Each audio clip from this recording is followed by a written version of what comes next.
People often ask me, Hoodie, how can I be a sports radio guy like you? I tell them it takes drive and determination, and you need to learn how it all works. You can learn to be a sports talk show host, a producer, do play-by-play, and shoot and edit video. You'll have a chance to get internships at stations where you can tap into the knowledge of industry pros. With job placement assistance, you can start your new career in 1 year. It's a great school to get the hands-on training you need for a broadcasting career, doing what you love. They have affordable tuition and financial aid for those who qualify. So don't waste another minute. Go to beonair.com/Chicago Sports. That's beonair.com/Chicago Sports. Next time on the Warning Track, October is right around the corner. Travis Wood with a home run to left. The Cubs seem to be pulling away in the Central. You are the weakest link. Goodbye. What can they do to ensure a third straight division title? There, he's got it. And the Cubs win the Central Division. For all the latest breaking Cubs and MLB news, check out the Warning Track with James Hicks III, Tuesdays from 10 to noon on ChicagolandSportsRadio.com. It's a great time to be a sports fan in Chicago. The Bears have wrapped up OTAs. We're less than 2 weeks away from the NBA draft, and the Cubs and Sox are well into their seasons. On Second City Sports, we break down and analyze all the latest breaking news and notes from across the sports landscape. So join Jay Pfeiffer and Lakina McGee every Thursday from 12 to 2 p.m. only on ChicagolandSportsRadio.com, where it's not just sports, it's a way of life. So you want to be in broadcasting, but you don't know where to start? Illinois Media School is a great beginning. If you want to work in front of the camera or mic or behind the scenes, IMS will help you prepare for a career in broadcasting in just 8 months. And financial aid is available for those who qualify. So what are you waiting for? Call the Illinois Media School at 312-884-8000, 312-884-8000, or visit the website at beonair.com.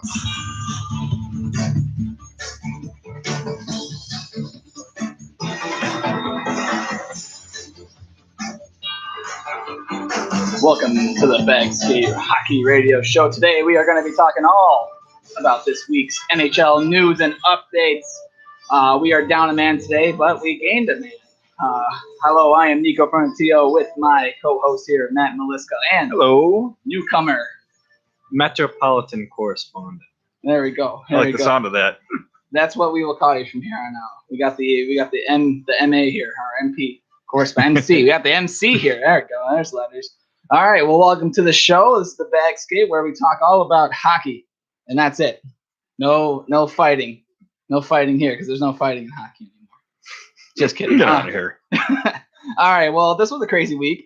First week of the NHL season.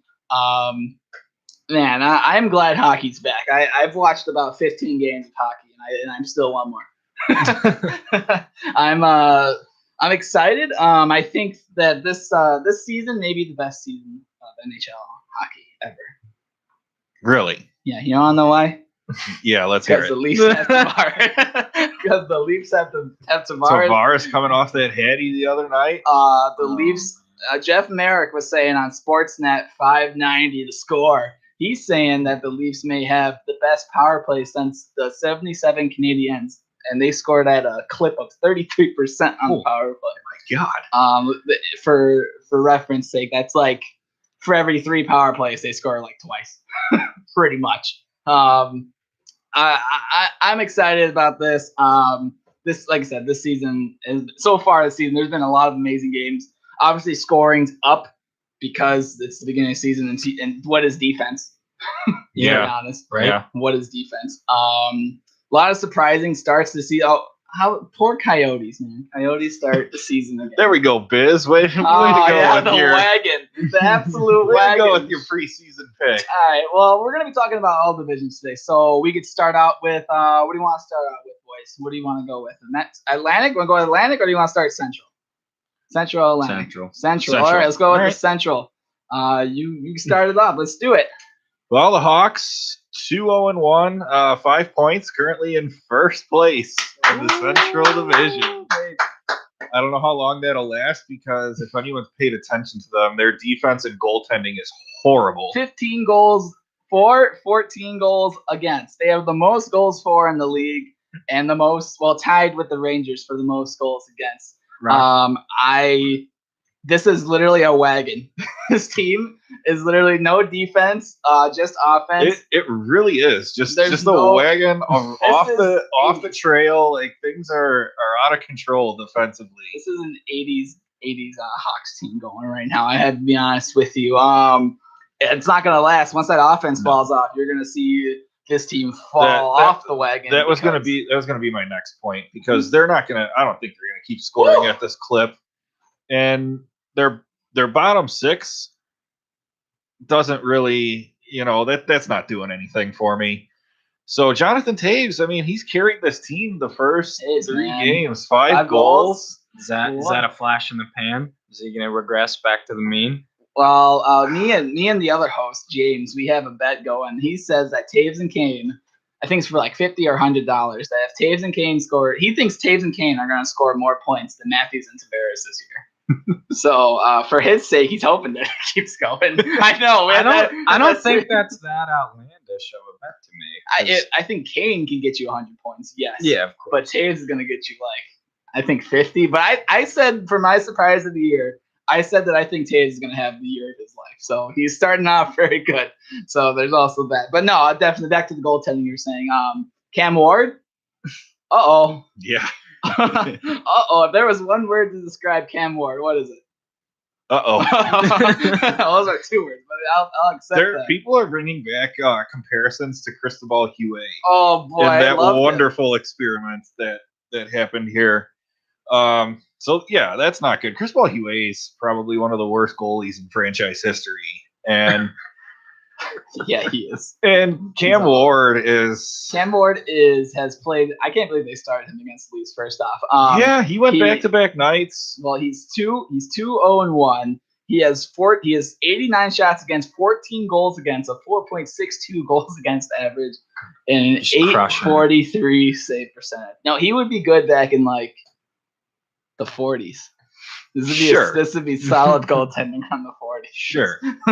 But oh my lord, he's 34 years old. This looks like this is maybe he's already dug himself a hole. He's an 843 save percent. I mean, if he has one good game with 30 goals, he'll be right back up at 900. But that's horrible. They are holding on for Crawford. And here, because here's the other thing too, that Anton Forsberg, who's I guess technically the backup right now to Cam Ward, isn't any better. So this is troubling times in the kingdom. You're 2-0. You scored 15 goals and allowed 14. What are the odds of that, Nat? All right, so we'll talk about a little bit about the Blackhawks later. Second in the division, the Stars 2-0. They have 8 goals for, 1 goal against. Ben Bishop, my boy, Ben Bishop. He is the third star of the week, by the way. Not a big deal. Hammered the Jets the other 2-0, 63 shots against, 1 goal against, 0.50 goals against average, and a 984 save percentage. One shutout. Yeah, we talked about it a couple weeks ago that, Dallas has the offensive firepower. They just need to play better defensively and get better goaltending. So if they get that on a consistent basis, look out for this team. Hey, I said the only thing that's keeping me from putting the Stars in the playoffs is their goaltending. That was the only the defense too. But hey, you gotta get either or. But that Ben Bishop, I think Ben Bishop's more of a flash in the pan than anything. But if he plays like how he played back in Tampa, I think he had a career year. Well, let me see. What is his year? He had an awesome year in 2015-16 where he had that 2.0 goals against and 926. So, hey, good start of the season for him. The Stars are 2-0, 4 points. All the teams, by the way, have only played around 3 games besides Tampa and Florida because they face against each other, and that's it. But also the Avalanche, 2-0. Love it. 9 goals for, 3 goals against.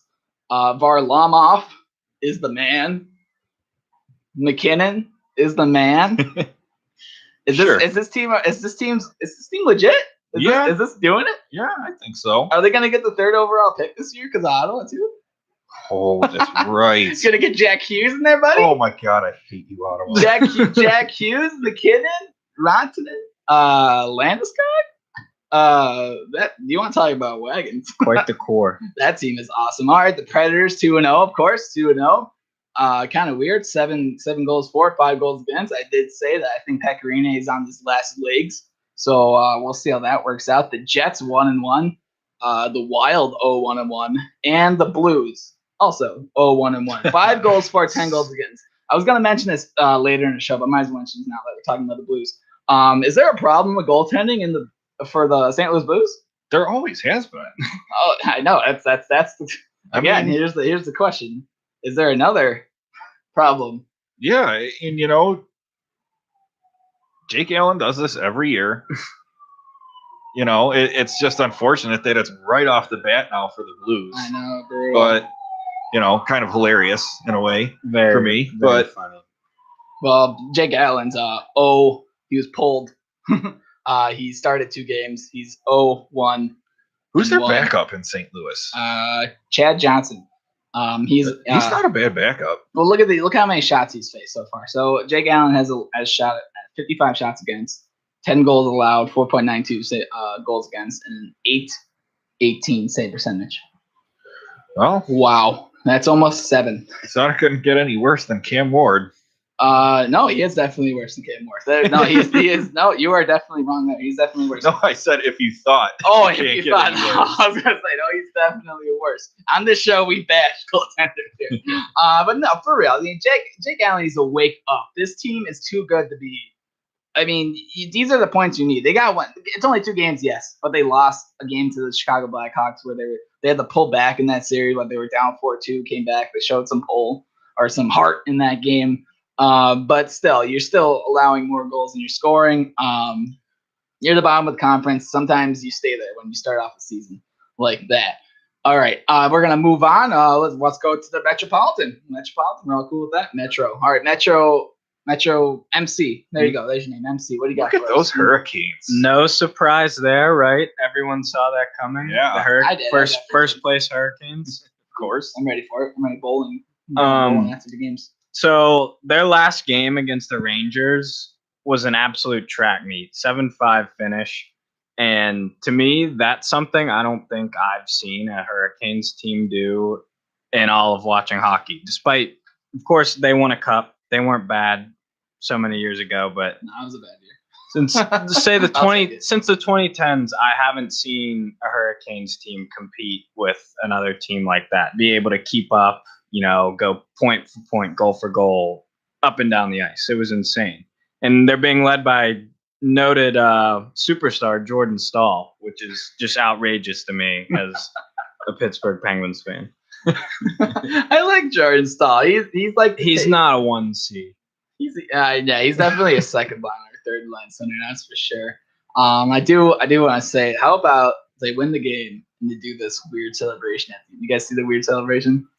I haven't. I've heard about it though. Oh my gosh! I'm not familiar. All right, hold on. All right, I'm gonna do it for you guys. All right, so they line up in the middle of the ice. All of them lined up in one singular line in the middle of the ice.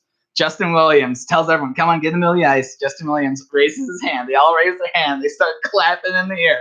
They clap like 3 times, and then they bag skate to the end of the ice, and then they all jump on the board. It's like some crazy Minnesota.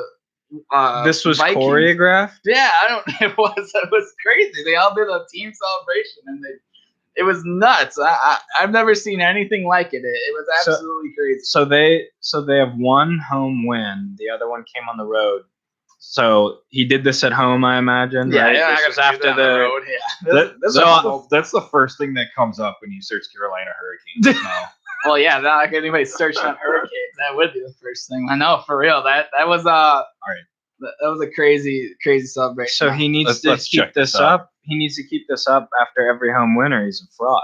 Yeah, I hope he does. That's awesome. That's awesome. Like team, I would love if the Hawks did that after a game or the Leafs did that. I would gobble all that up. I mean, how Carolina is that though? Come on, for real. Like how Carolina Hurricanes is that? That's right? like some like junior team. I know, right? How beer AHL. league? How Yes. beer league is that? But no, definitely. By the way, what's his name?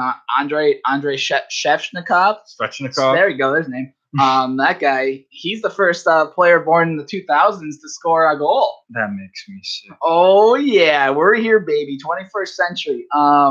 He scores his first goal, first point. What the hell did I just watch? Yeah, I know. It's crazy, right? Man, those Hurricanes, man, how great is that? 2-0-1. You know, their GM, Tom Dundon, said that this season, or their owner, Tom Dundon, said he was going to go to every home game. He wants to win. He said if there's no winning, there's going to be changes. So Justin Williams decided to go out and do a choreographed dance. I wonder if Tom Dundon was like, hey, That's what we listen. that's what we need. We need a choreographed dance. Because the choreographed dance is going to generate more fan interest. That's what we need. Hey, You know, it's not- number one. Not winning search. games or anything. They're winning games. They're doing dances. Everything's looking bright and Does the, shiny. does the dance have a name yet? Uh, I'm sure that'll be trademarked by the end of the week. Yeah, I don't and they'll be know. selling shirts. I don't know. We'll have to come up with a name. All right. Another Metropolitan Division news. So, inhabiting second place are the New York Islanders. This is exactly how you thought this division was going to play. Right. I love how you said that. To me, this is completely a flash in the pan, a byproduct of it being way too early in the season. Yeah. So Clearly. none of the teams with actual talent have any time to pass them yet. I understand Personally, that as I well. just don't see a team being backstopped by Thomas Greiss and Robin Lehner being much of a threat come April. You know, the Islanders have the youngest defenseman core in the league. News to me. Yeah, they are. They have new captain. Who's their captain? Justin Bailey, I think. Yes. Josh Bailey? Josh Bailey. There you go. Justin Bailey's the guy on some other team. But yeah, no, it's strange. It's like everyone doesn't want to talk about the Islanders. I feel like there's been so much talk about them over the offseason, just with the whole John Tavares. Did I mention he's a Leaf? He's there. But no, now for real, you look like the Islanders at 2-1. I don't think it's a big deal. Robin Lehner, he had a good game. He shut out the Sharks the other day. He did say after the game, like the home fans were welcoming him in to the fold very nicely after he came out this offseason with the mental issues he's been dealing with. Yeah, I was going to say, Lehner's had some issues in the past, and he said, didn't he have a blow up on the bench a couple of years ago and he got pulled in a game or something? He's always been a little out there, but I mean, Yeah. now we know what's going on. He has Right. bipolar disease, so it came out there, and I mean, looks like he's a lot better, and I'm glad that Islanders fans showed him some love. All 8,000 of them that showed up. No, I'm not even joking you. That was the number of fans that showed up. 8,000 At Barclays Center? at Barclays Center. 8,000 fans showed up for their home opener. My goodness. Home opener, 8,000 fans. Way to go. Well, there's that. We have the Washington Capitals. All alone in third place. They score 7 goals in the first game, and then they allow 6, and now they're a 1-1. Yeah, it's rare that we get to see justice served properly in this country, and rarely do we see it in the league as well. So it's very fitting that the league finally kind of got something right, and justice has been served in Washington. Yes, It's the biggest. It's clearly the lead, not that they're in third place. Tom Wilson serving his 20 Okay, games. I didn't know where you were going with that. Sussy for Wilson. I didn't know where you were going with that. I was like, yeah. I was like, all right. Yeah, no, definitely. Tom Wilson, 20 games. We talked about it. I think it's worth it. It's definitely. Did we talk about that last Is week? it enough? I think he's appealing it, so I think he might get 5 games peeled off. So Oh my God. Oh. he might only It'll get be hilarious 15. if they add on 5. I don't think they would. You know, Yes. the outrage of old people would be like, oh, it's a good year. You know, old time fans all love their big illegal hits. But yeah, Look, good for them. I'm a big fan of, big time hits and fighting and all that. I'm as big a fan of that as anyone, but not hits like that. It's just outrageous that he keeps going on the ice, and that's why, to me, I love to see this 20-game suspension, but I also know that there is without a doubt he's going to do this again. Yeah. Oh yeah, I mean, no, maybe not. He is losing like $1.5 million. that is a pretty hard lesson to you learn. just there. lost $1.5 million, man. I would be sitting at home just seething. I'm just looking at the clip, just going like, idiots. He must have some family members like, you just ruined us. You ruined their life. No, probably not. Well, the thing is that his teammates all come out and say in post-game pressers or whenever it gets announced, like they're obviously you're going to defend the Yeah, guy what are in you the gonna locker do? room. Not gonna be like. But that's just a culture in that locker room. Like what he does is encouraged, clearly. I don't think it's encouraged, man. I don't think that players in that locker room, especially guys like TJ Oshie, who have had concussions before due to these kind of hits, I don't think he's going over to Tom Wilson, patting him on the back, and like, Yeah. "Hey, good job, bud. Way to knock that guy out." Yeah, I don't. It's Like, like I remember Greg Williams, the old Saints defensive coordinator, telling players to go injure opponents. no, They're not doing that. Hockey players don't do that. No. This is not that. Like that is beer league stuff. No, for real. But But there are certain players with that mentality that he's one of them. He's crazy. that work that fine line. Like He's a psychopath. Yeah, Carcillo was one of them. Carcillo got Cook. suspended so many times. Matt Cook, Rafi Cook, Torres Cook. got half a season. Yeah, I mean those guys are absolute psychopaths, and you don't even mean like Carcillo's turned himself around. Don't get me wrong, he's a really good guy. I like what he does for like Yeah, concussion stuff. Oh, But, absolutely. but definitely, like Torres, never gonna hear of him again. Like Matt Cook, who cares about Matt Cook? Like these are the play. I mean, like you have this guy. Matt Cook got his though, and Evander King caved his face in that. Yeah, one no, time. That was great. No, but I mean, honestly, Sorry, I know you're a Pens fan. I but- mean, no, I mean, I'd be remiss if I hadn't mentioned like Pittsburgh fans. Obviously, like you love, like you were saying, you love the big hits, you love like that gritty style. But it got to a point where it was like, okay, dude, like please, can you just at stop. least play a little bit of hockey when Yeah. we're on the ice? I think it was after that. I think right after that Carlson thing where he just sliced his ACL open. Like that was like His come on, Achilles, dude. yeah. Yeah, I was like, oh come on, dude. All right. Hypothetical: if Tom Wilson does it again to the degree, 50. yeah, I was gonna say, Yeah. what do you half guys give half him? a season. He Yeah, you- needs well, half a season. You- Rafi Torres. You Rafi have Torres to got at 41 least games. double the suspension. He's out. I think he's out of the league. I don't know. I'm so done with Tom Wilson that I can't believe. How do you give that guy a $5.2 million contract? What's First it over off, for 6 years? 6 years, 5.2 or something like that. It's absolutely crazy. 36. Are you kidding? What? I don't know. I want to talk about it. But that's just absolutely craziness. All right, enough about the Washington Capitals. I'm getting all excited.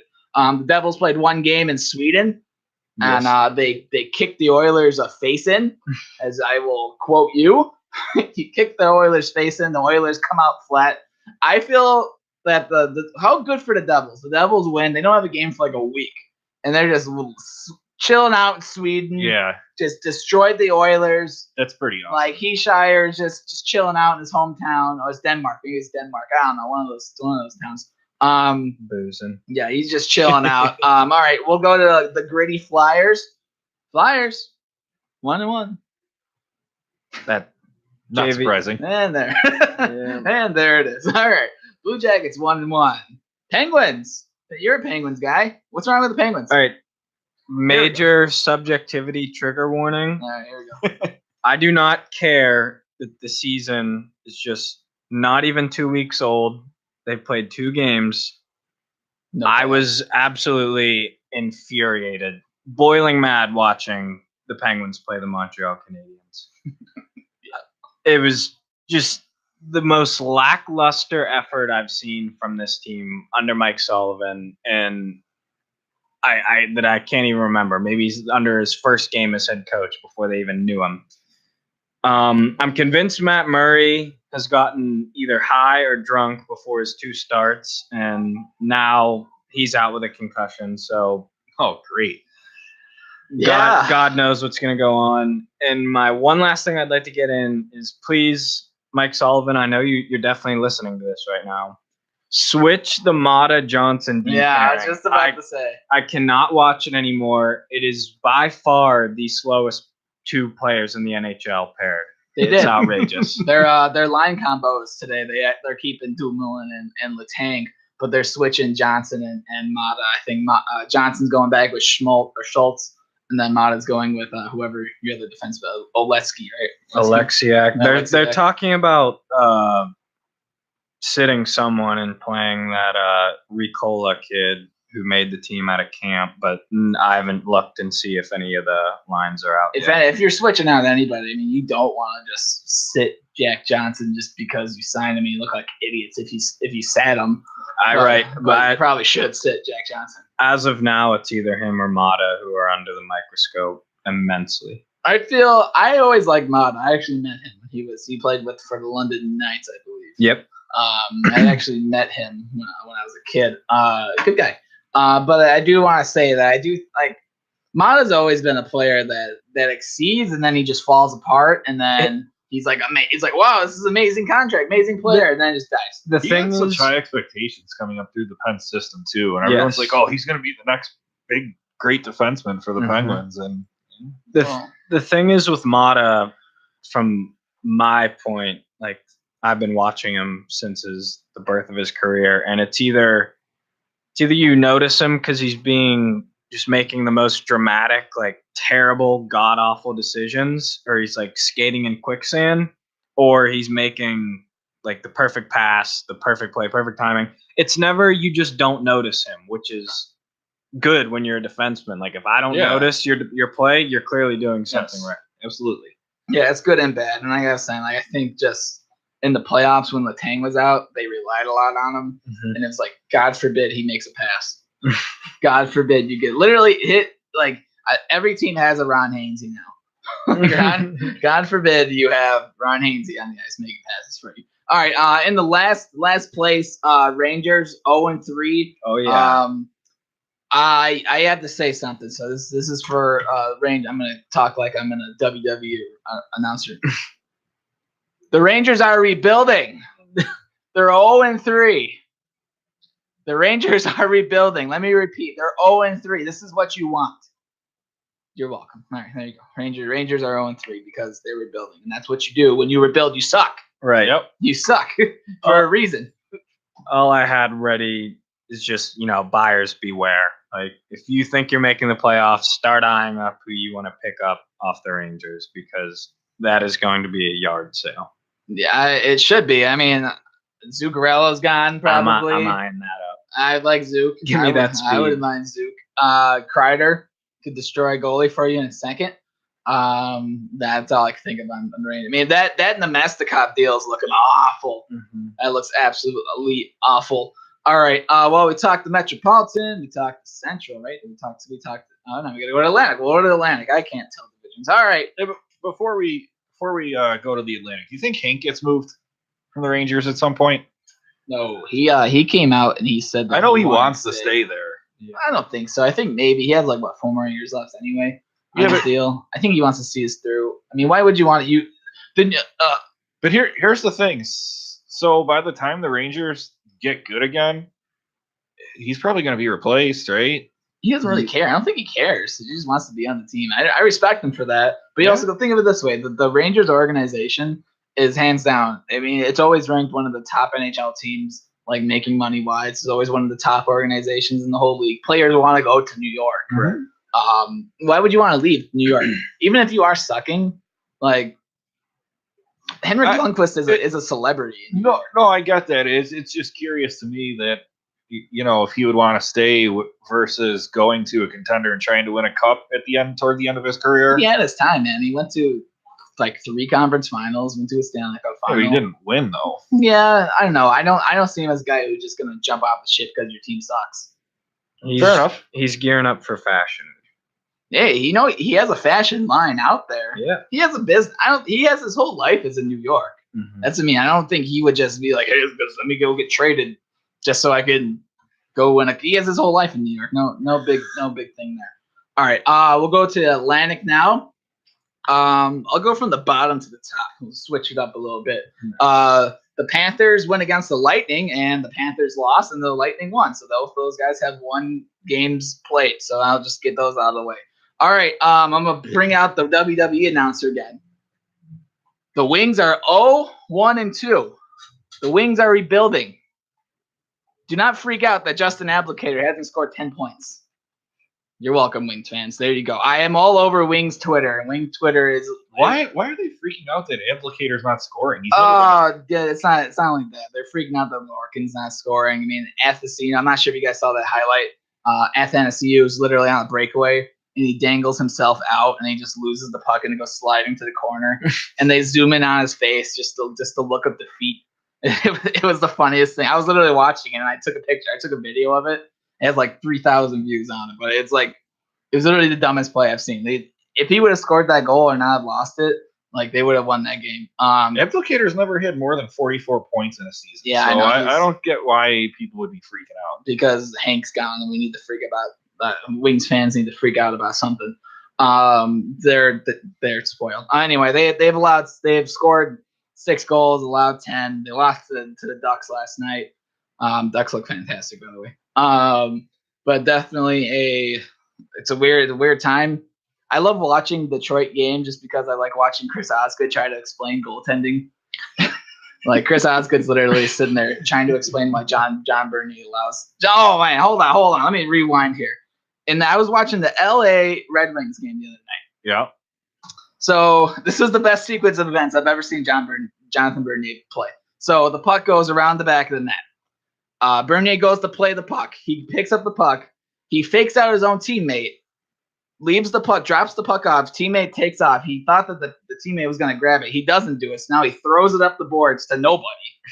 It gets turned over by Kopitar. Kopitar catches the puck midair, throws it on the ice. Bernier slides back in front because Kopitar passes it. He knocks over his own net. He knows he knocks over his own net because he looks at his net. And then it's a wide open net because he's looking at himself knock over the net. Yeah. It's scored by somebody. He goes over to the ref and he's like, Why did you call the goal? The post was knocked out. And essentially, Jonathan Bernier held up the game for about 10 minutes because he turned over the puck, psyched out his own teammate, and knocked over the net, and allowed in the goal that he wasn't even looking at. Yeah. And the ref was literally like, I read his mouth. The ref was like, "Goal played net." It's like, stop it. Get out of here. That was the dumbest game I've seen in my. That was the dumbest play I've seen. Oh, and I go back to Chris Osgood. Chris Osgood's in the booth saying, "Well, you know, if he didn't, and then like I forget who Mickey Redmond's like, yeah, you don't gotta explain this one, Osgood. We know what happened." Like it was just brutal. It was absolutely brutal. All right. How long has Chris Osgood been calling games for them? I think he's only doing the away games. Okay. It's him and it's usually Mickey Redmond and I forget the other guy, but I think they're switching off because the other guy's like 80 years old now. Yeah, I was gonna say I remember the old guy that Detroit has. Yeah, I forget, but they're switching off. Anyway, so Red Wings 1 and 2 losses. So we are there. But anyway, we will continue Atlantic Division in a second. When we come back, we will covering the Senators, Canadiens, Maple Leafs, Sabres, and Bruins. We will be right back. This is The Bag Skate. The Bag Skate. And we're getting there. Here, and this is a recap of what you missed last week on the Fans Corner. It's been literally the king of Eastern Conference for almost a decade, and the now only reason to watch these basically. Yeah. And now if he goes over, we're assuming he's going to go over the Western Conference, right, for the first time in his career. And then at that point, you realize what that does to the NBA. You put him in the West, you might as well just take the Eastern Conference and fold it. So please join us on Friday afternoons from 2 to 4 p.m. on ChicagolandSportsRadio.com.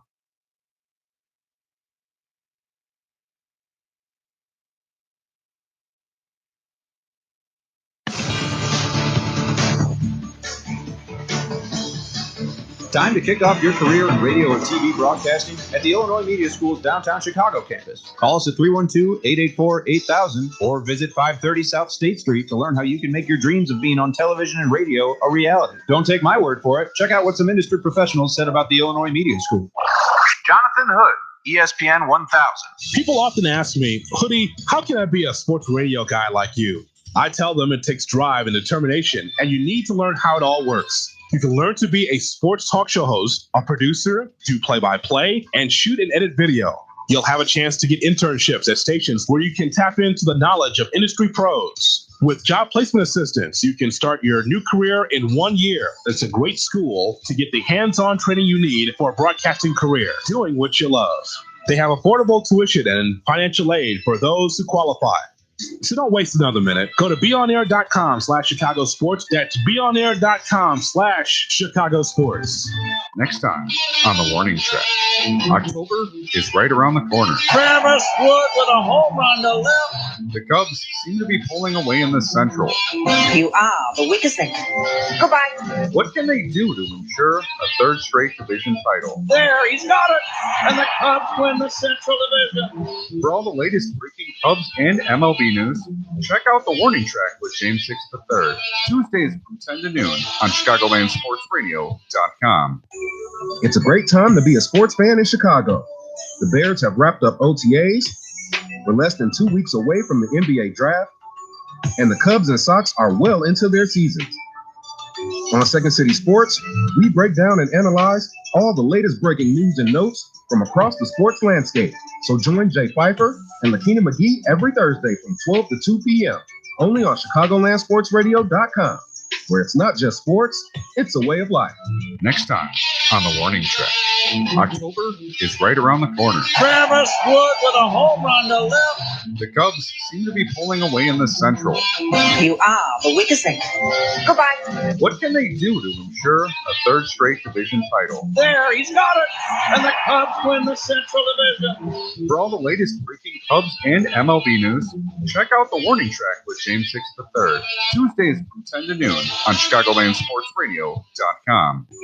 It's a great time to be a sports fan in Chicago. The Bears have wrapped up OTAs. We're less than 2 weeks away from the NBA draft, and the Cubs and Sox are well into their seasons. On Second City Sports, we break down and analyze all the latest breaking news and notes from across the sports landscape. So join Jay Pfeiffer and Lakina McGee every Thursday from 12 to 2 p.m. only on ChicagolandSportsRadio.com, where it's not just sports, it's a way of life. So you want to be in broadcasting, but you don't know where to start? Illinois Media School is a great beginning. If you want to work in front of the camera or mic or behind the scenes, IMS will help you prepare for a career in broadcasting in just 8 months. And financial aid is available for those who qualify. So what are you waiting for? Call the Illinois Media School at 312-884-8000, 312-884-8000, or visit the website at beonair.com. Nothing moves the blog. At the end of the day, where do you expect the Cubs to be is the best question. I expect to be in the World Series. I said this before the year started. You weren't here yet, but when I made my prediction for the Cubs, I expect them to be in the World Series and lose to the Yankees in 6. Give me a break. WORK. They got you if you believed into it. If you bought into it this long, they got you. The Bob Show with Cedric Farrell and Elijah Richardson, Wednesdays from 10 a.m. to 12 p.m. only on ChicagolandSportsRadio.com. I'm not only on that bandwagon, I'm driving that bandwagon, and we're not stopping until we get to Cooperstown. Hey, Steve, did you catch the score of the Cubs game last night? No, actually, I didn't. You need to tune in to Covering the Bases on ChicagolandSportsRadio.com. Isn't that the hot new baseball show with Matt Brown and Steven Garcia? Yes, they cover the Cubs and Sox, scores, updates, and up-to-the-minute news around Major League Baseball and more. Covering the Bases this Wednesday from noon to 2 p.m. only on ChicagolandSportsRadio.com and Facebook Live. I've been in the radio and broadcasting business a long time, more than 3 decades, and I thought, if I spread my knowledge and shared what I know about the business with a lot of young minds, maybe I could get some of those people involved. And my dad talked to schools, and I thought I could do that too, and I could do it all in one place at Illinois Media School. I've been having a great time. I tell everybody I'm learning as much from the students as they learn from me. I am Eddie Volkman, and I am IMS.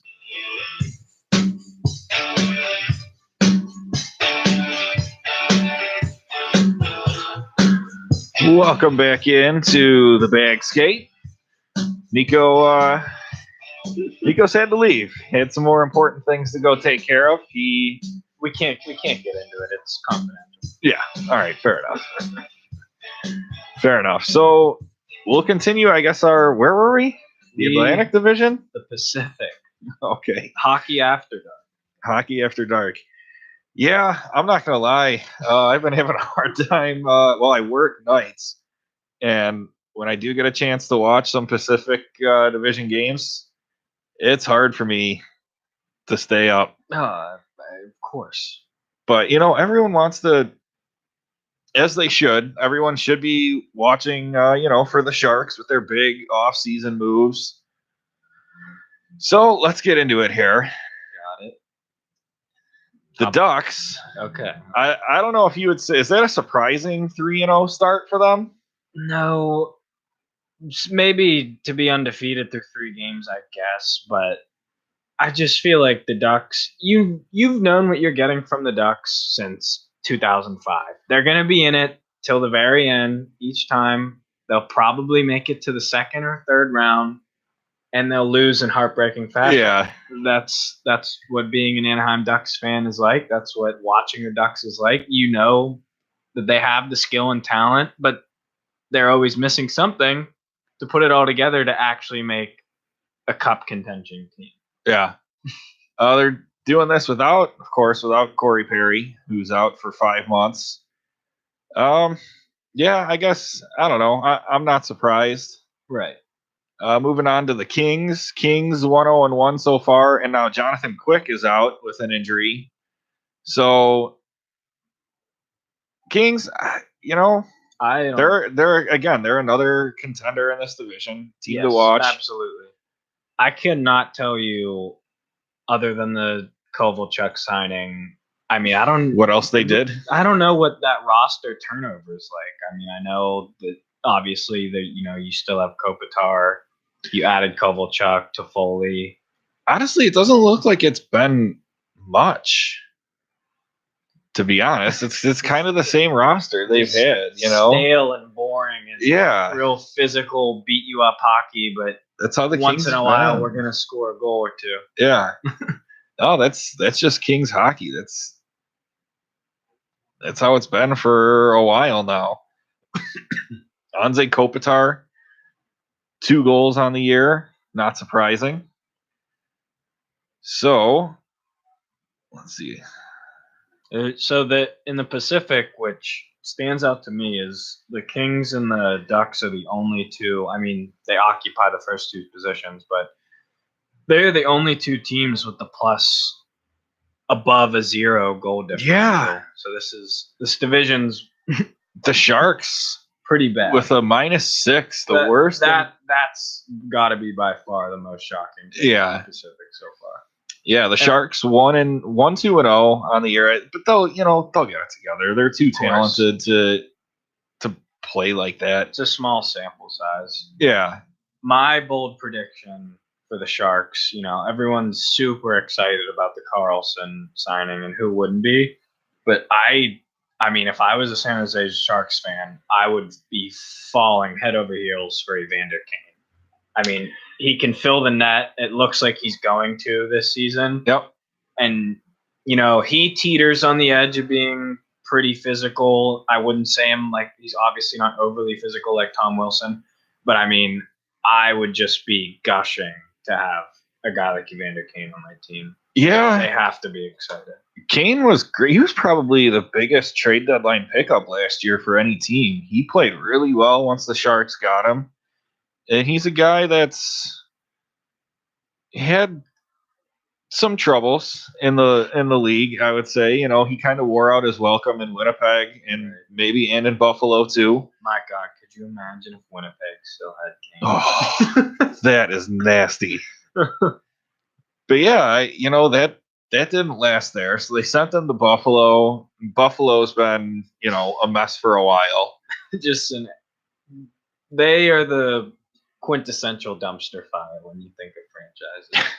Well, I think the Senators are gonna give them a run for their money here this season, but coming for their crown. But yeah, there was a huge pickup for the Sharks. It seems like whether he realizes that, hey, maybe he doesn't want to get that label of being that guy that kind of wears out his welcome quickly and is traded from team to team, bounces around the league. It seems like he's getting his head on straight here in San Jose, and he wants to help this team win a cup. Fingers crossed we make it till after the new year and there's no locker room scandal with Evander Kane. Let's make it happen. I think he'll be fine. So we have the Canadian teams here. Calgary, 1-1 so far. One of those teams you talked about with an even goal differential. Right. So, I don't know what else to expect out of Calgary. They're probably just a mediocre team this year, Middle of the road, and I hate to see that with Johnny Gaudreau on that team because I just love watching him play, love watching him skate, and it's a shame that he's been there. What, I don't know, is this his 4th or 5th year? About in the that. league? And I need them in the playoffs consistently. Like, the world needs to be exposed to watching Johnny Gaudreau play hockey, Johnny Hockey. and they're being deprived of it. Well, they got the real deal James Neal up there now. My boy. Vancouver, the Canucks, same thing. 1-1 on the year. No more Sedins. Yeah. The sisters are gone. They're retired. The end of an era. Yeah. A very mediocre era. That has to probably be one of the more disappointing teams in recent memory, no? Absolutely. Just the fact that they had so much talent. Made it to 1 Stanley Cup. I'm not going to diminish making it to a cup, but They shot themselves in the foot in that series, taking dumb penalty after dumb penalty, which is what they did back then. And they were somehow still able to have success despite that. But, well, except for the 2 playoff series against the Blackhawks that they lost. But, yeah, this is, again, another rebuilding team here. And it would probably, they're not going to win much this year. no way. And, I mean, I don't know. You just have to get Brock Boeser help. Like, I have to say, though, Elias Peterson, the rookie. Yeah, that guy looks pretty sick. It'd be nice. 3 goals, 2 assists so far in the first 2 games. Yeah. He's going to be a player for the Canucks. So moving on from Vancouver. Maybe down to Las Vegas. Yeah, we could go to Vegas. Off to a 1-2 start. Not surprised by that. I'm so ready for Knights fans' worlds to come crashing down around them. Yeah. When they realize you are still an expansion team in your 2nd season. It's not all rainbows and daisies. Yeah. I mean, that was a historic season for an expansion team in professional sports, not just the NHL. Right. What they did last year. Yeah, I was surprised by it. I don't think they're going to be nearly that good this year. They can't. They just can't. I mean, unless you get another remarkable season from Fleury, and he hasn't been good in the games he started. And that's the way it was in Pittsburgh. Like, you could put this incredible team in front of him, and he could never outplay the goalie across the ice. Like, he just couldn't do it, and it would cost them games. It would cost them series, and it cost the Penguins a lot in the playoffs. Yes, it's Marc-Andre Fleury is obviously beloved in the city of Pittsburgh, like a folk hero status. I love the guy to death. Like, he's more than just a hockey player. He did so much in the community, but like, people love, like, just because Marc-Andre Fleury is like got a good smile and does stuff in the community. Like, I'm still allowed to remember him for sitting on the puck and shooting it into the net and just watching pucks go by his glove in slow motion in the playoffs. And I wish the guy well. I hope for Vegas' sake they can turn it. He can, be that consistent backstop for them.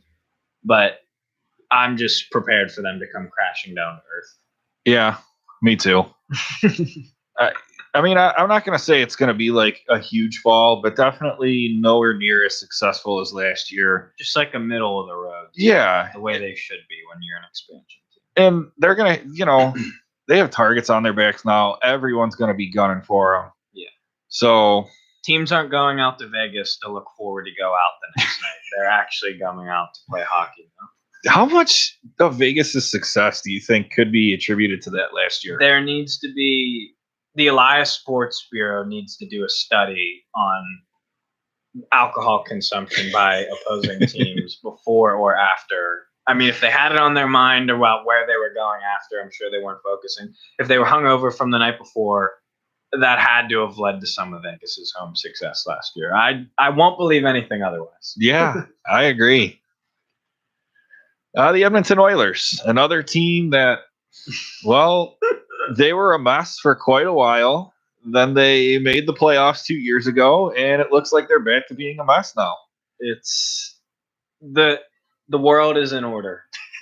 The world is in order if Edmonton's near the bottom of the league standings. Everything makes sense. My Inception totem is still spinning, or isn't spinning. You know, we had this debate, was it last week or 2 weeks ago, on Todd McClellan, whether he's a good coach or not. I saw that he's the odds-on favorite to be the first coach fired this season. You know, it's only one game in for the Oilers, but there's a lot of expectations with probably the best player in the game and Connor McDavid on the team. Leon Draisaitl's there. You know, it's a roster with talent. Nuge, I mean, you have your first and second line, obviously your first, and I think Nuge is a serviceable second line center. I mean, there's obviously you could replace him, but there's not room for error with this team. Like you said, they might make a wild card spot, and this should be a team that should be contending for the division title each year. Cam Talbot too has been. Oh, they threw so much money at him. But he was that young up and coming goalie. He was Henrik Lundqvist's backup for a while with the Rangers, and they sunk a lot of value into him being probably Hank's backup, and he had that good series or that coming out party. I don't remember what it was, or who it was against, but he earned his money certainly. I mean, he played well enough, but we've seen what he's done, getting the starting role 2 years in a row now. Yeah, it's unfortunate. I thought he was going to be a lot better than this, right?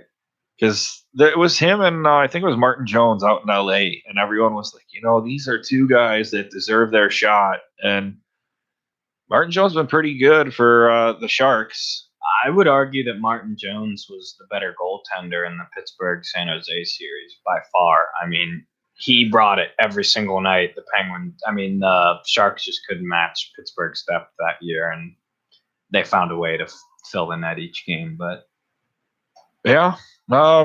Finally, the last team here in the Pacific. Oh man, the poor Arizona Coyotes. Bummer. Yeah, they played so well to end the season last year. Mm-hmm. So there was a lot of, I wouldn't say hype, but there was a lot of confidence around this team that they were finally starting to take that step and progressing towards being a wild card team, maybe. It's still only 2 games into the season. They very well could be, but we don't know who they are yet. But we're all too familiar with the season 2 being 2 games old and the Coyotes not yet registering a point. I mean, it took, what were they, 0-12 last year or something? I don't remember. Yeah, it was something really, really bad. Nico isn't here, so maybe I can get away saying with this, but cross your fingers. Number 34 in Toronto. Cross your fingers. Well, we'll see how Antti Raanta's another one too. He had a great season last year. Yes. No one really talks about. So he's stuck in the desert. Yeah. That's true. Well, we're going to take a quick break here on the Bag Skate. We've got some NHL news coming up. We just broke down every division. We'll talk maybe a little bit of Buffalo Sabres. Jack Eichel named their captain. Okay. So we have all that and more coming up next on the Bag Skate. This week on Deck. Find out if the Caps will finish the Stanley Cup. It's Ovechkin with the first goal of the game. Or will the Vegas Golden Knights extend the series? Welcome to the main event of the evening. Plus, we get into the NBA Finals. Will the Warriors be back-to-back champs?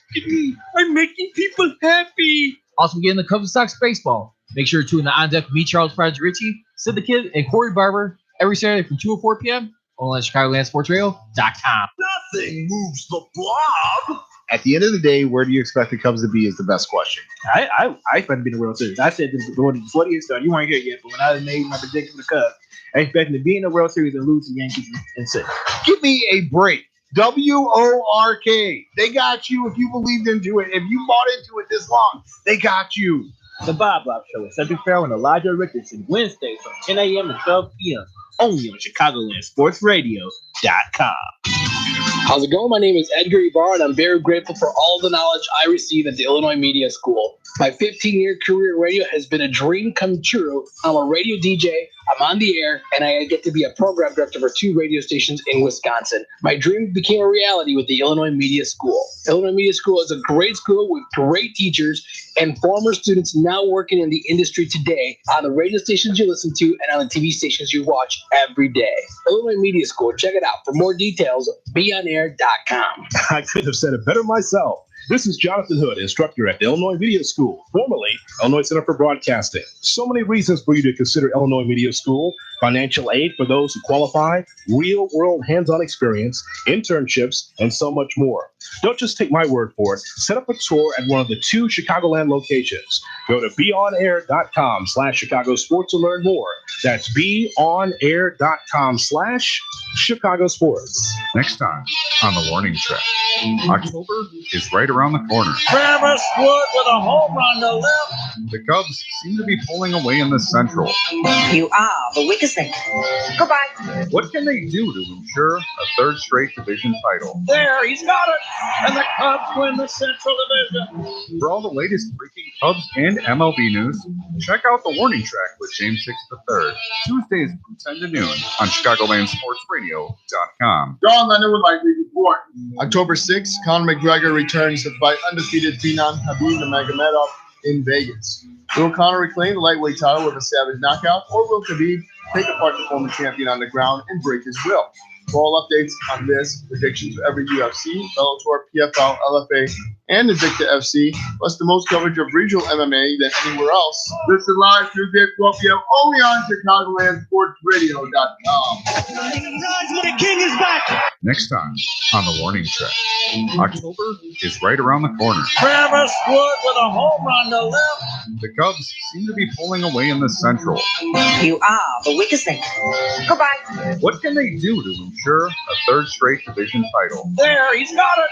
And the Cubs win the Central Division. For all the latest breaking Cubs and MLB news, check out the warning track with James 6 III, Tuesdays from 10 to noon on ChicagolandSportsRadio.com. Last time on the K-Tray Show. What do you think was on JR's mind? And he knew what the question meant. Oh, yeah. He knew what the question meant. I can read his mind. You sitting up there with Charlie Brown's shorts on and a suit. Listen to Kevin Trigoni and my new partner. Is heavyweight champion of the world. You know who I am is Robert Reflex. On the K-Tray Show every Monday night from 7 to 9 only on ChicagolandSportsRadio.com. I'm not only on that bandwagon, I'm driving that bandwagon, and we're not stopping until we get to Cooperstown.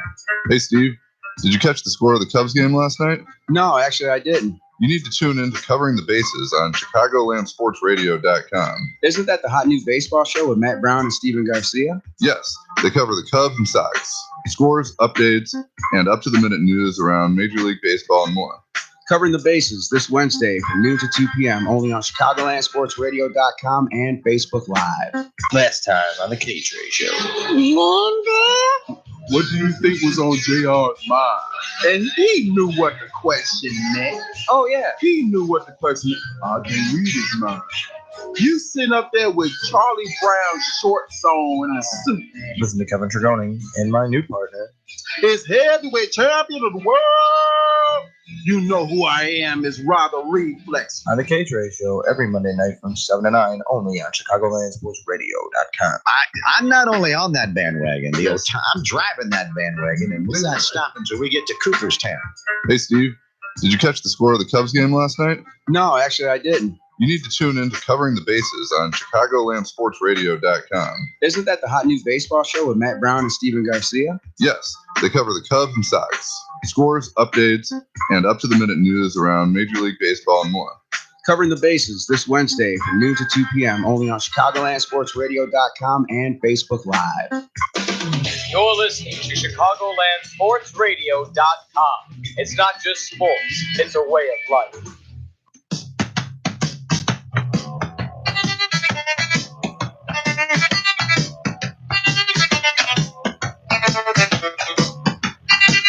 Welcome back into the Bag Skate. We get into the top of hour number 2 here, and some big news this week in Buffalo. Jack Eichel was named the captain of the Sabres. Not a surprising move. Rocking that C. Yeah, good for him. That's not a surprising move at all. And, you know, he's obviously the face of the franchise, and a franchise that hasn't been good. Franchise in turmoil. Yeah. Yeah, but, you know, they've made some strides. They're looking to turn things around this year for sure. And I find this hilarious that they're above 500 for the first time since January 25th, 2013, if I'm reading this correctly. So, since 2013. Yeah. My goodness. And they're just 2-1 on the season. So, but you know, I guess that's reason to celebrate. A flat goal differential. Yeah, you know, I don't know. I mean, have we seen any Buffalo Sabres jerseys going through tables yet? Sabres Mafia? Come on. Yeah. No, we haven't. And look, the city of Buffalo needs something because the Bills suck. So bad. Again. I was actually in a game in Buffalo last year in mid-December, a Penguins-Sabres game. And I mean, that city wants nothing more than just for one of their sports teams to be good. I mean, God bless them. Anyone who can still say they're a fan of Buffalo sports that lived through 4 straight Super Bowl losses. Oh, that had to have been the worst. I mean, you should be put on a list, like a watch list. Like, just check in on those people every now and then. Just still make sure they're okay. But please, just Buffalo, do it for all the. Just fix it. Fix your city. You have the power to fix your city if you're just above average. Yeah. You know what? I give Buffalo fans credit. They're hardcore. They need it. They get some pretty terrible weather up there throughout the winter, and they still show up to Bills games. Yes. And you know, they're probably one of the best hockey fan bases. Absolutely. I mean, like you said, like you can equate it to. I mean, they root for the Bills, and they have, which are a middling NFL team. And then there's the Sabres, middling as well, trending towards middling. Yeah, right now. Trending upwards towards middling. So, I mean, you know, if this team is in contention in the spring, that city will go wild. Hopefully for Buffalo, they will be. They need something, like you said. But, I mean, yeah, we got onto the topic talking about Eichel wearing the C. And obviously we both agree with that. Mm-hmm. But I mean, off the top of my head, I mean, there wasn't anyone else in that room you could give that to, right? Off the top of my head, no. I mean, Giunta, obviously. Giunta's gone. He wasn't there last year either. I mean, I can't think of like a power, like a, you know, like they say, you got to get a locker room presence. Like without a locker room presence, like there won't be success come April and May. And I really can't think of like a legit, like been around the league guy that's on that team right now. I could be totally wrong. I don't have their roster. Yeah, no, off the top of my head, no. There's no one I could think of. But it's interesting because there was some. Correct me if I'm wrong, but wasn't there some turmoil between Eichel and Dan Bilesma a couple of years ago? Yes, and that's not shocking that Dan Bilesma couldn't get star players to produce the way that they're supposed to. Not a Bilesma fan over here. I mean, I love the cup, but my goodness, do something with your talent. So I got I finally pulled up their roster, and yeah, I would. There's obviously no objection from me on him getting the C. Maybe you could have given it to newcomer Connor Sherry. Get back to Jason Pominville. Yeah, I was just looking at Pominville. Hey, I'm back. Hey. I won. Did you? Congrats. Yeah, I won the scholarship. There's a scholarship going on. I am that It's confidential. We didn't let the listeners know. Oh yeah, right. Well, you can let them in on it. Yeah, I just won a scholarship for being just wagging my big thing around. 'Cause I'm just that good. No, I won a scholarship for having this best project thing in school. Anyway, we're talking about Buffalo Sabres new captain Jack Eichel. Yeah. My boy Jack. And the fact that they're 2-1, and that's their first time being above 500 since January 25th, 2013. How about that, man?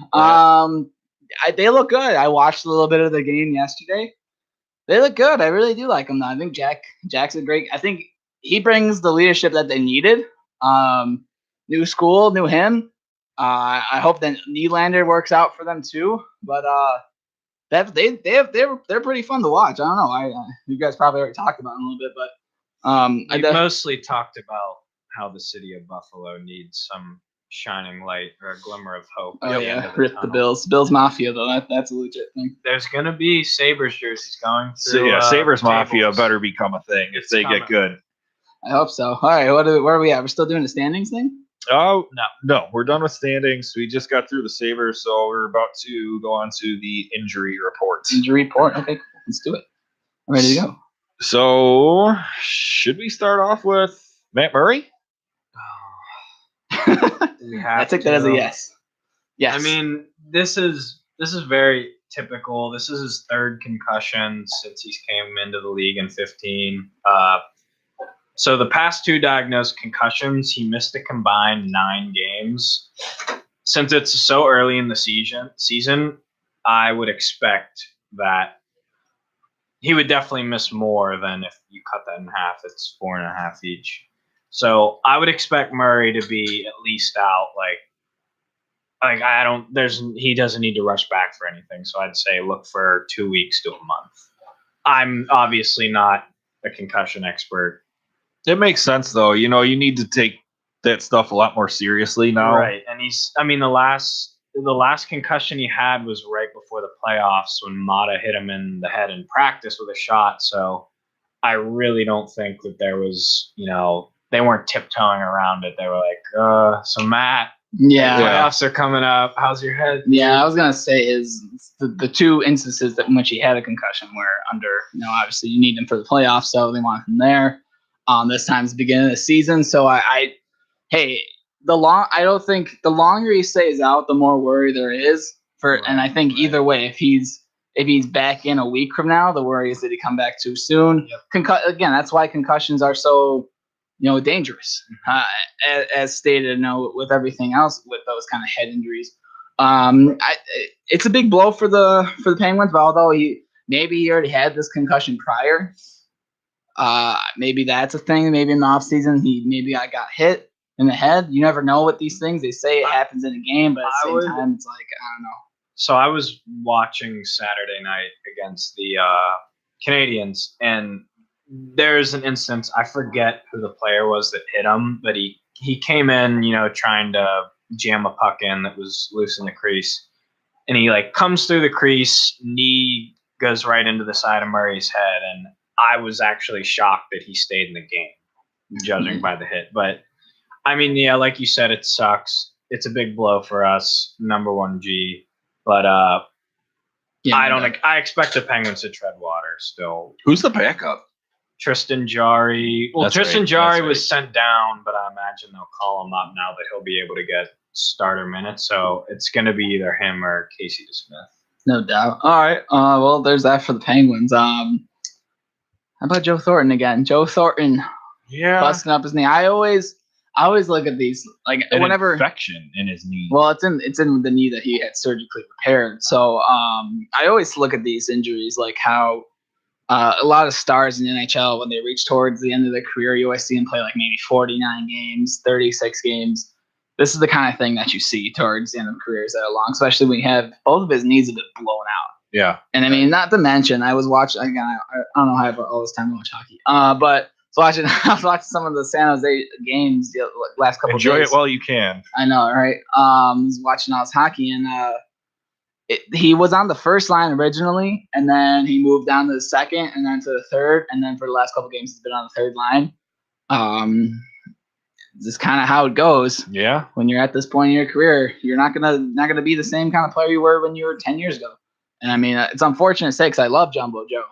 But this might be the end of the career for him. And I would say if it hurts him this much and he keeps getting hurt in his knees, he's still young, relatively young in real life. Yeah, in the grand scheme of life. Yeah, he's a young guy. You want to be able to walk. You don't want to be walking with a cane. Right. I mean, look at Yzerman. He literally couldn't walk right for like 5 years after he was done with his playing career.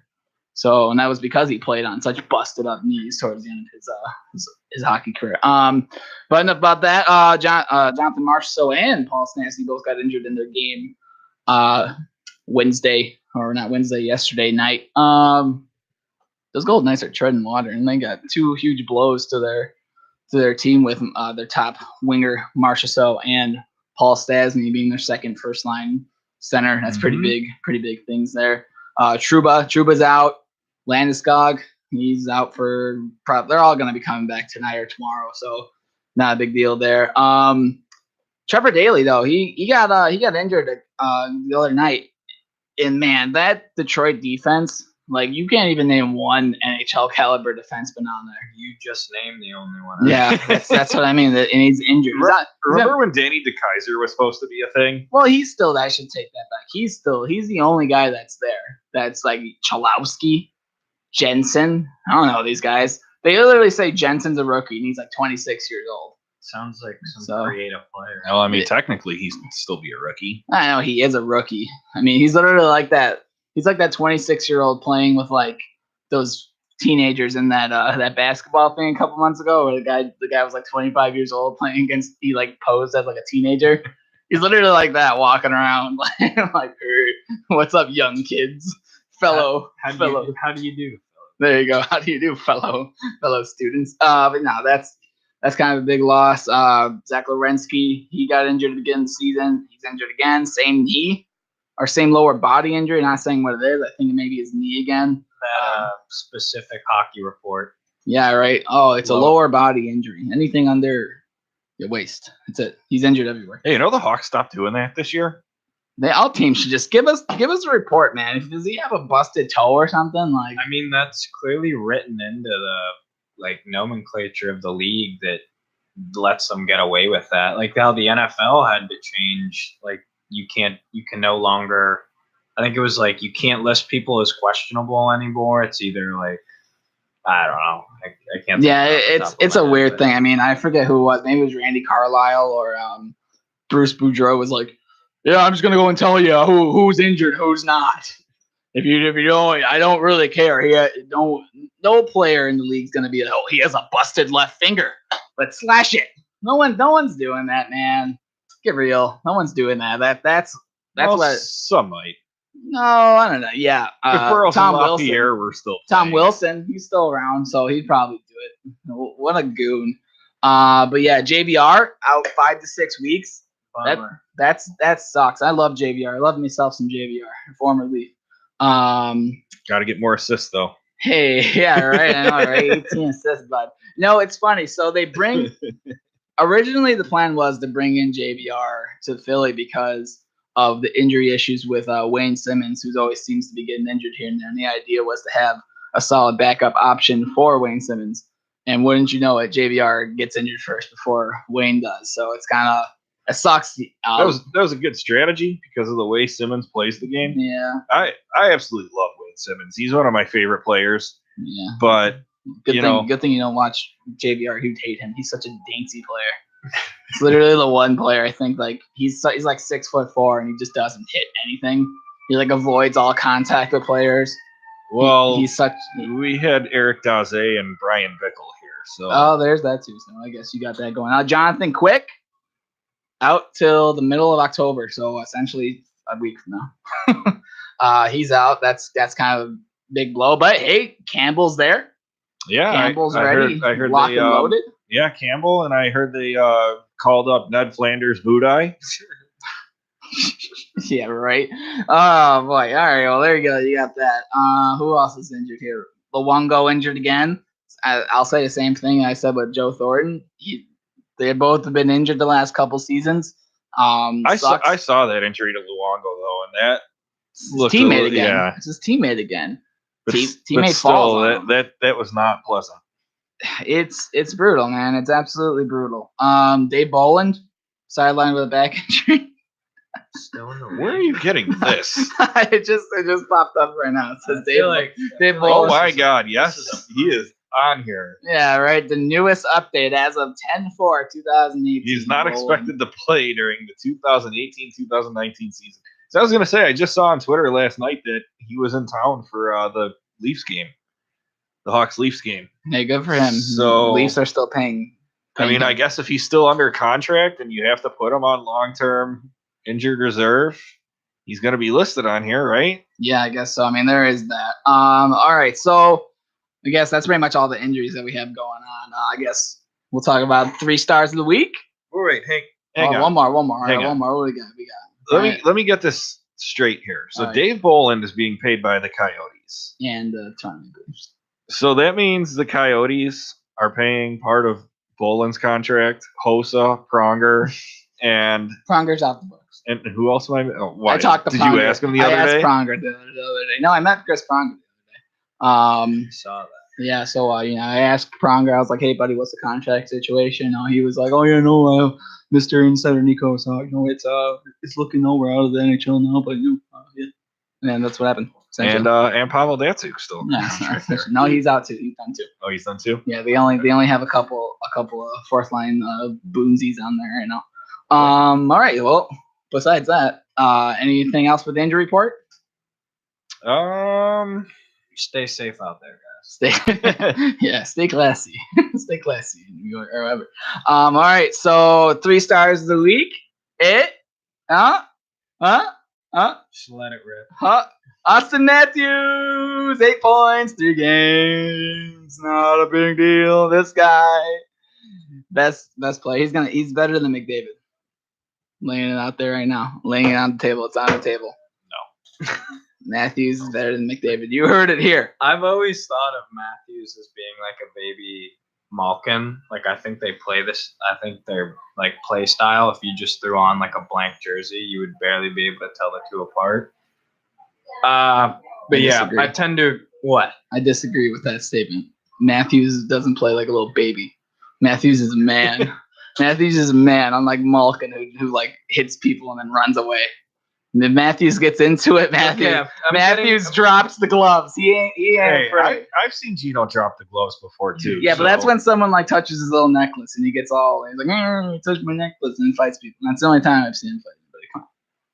All right, the way that they skate, shoot, deep, and pass is eerily similar.